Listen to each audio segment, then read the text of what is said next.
In this video, I will show you how to create and access the sitemap in your Weebly website. So let's get started with the video. Every Weebly site will have a sitemap and it will be generated by Weebly platform automatically. You can access your Weebly website's sitemap by typing this text after your Weebly website /sitemap.xml.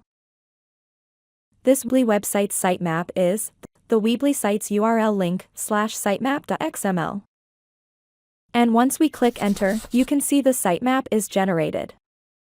Any changes made to the Weebly site, if we delete a page or add a page in the website, it will be automatically updated in the Weebly sitemap. Let me show you by adding a new page in the Weebly website. And name the new page YouTube Video Tutorials in Weebly website. And publish the changes made in the Weebly website by clicking the Publish button. And when we refresh the Weebly website's sitemap page, you can see the new page, YouTube Video Tutorials, is updated in the sitemap as well. With this, we have come to the end of this video. Please subscribe to my channel and click the bell icon to get updates when we add more content.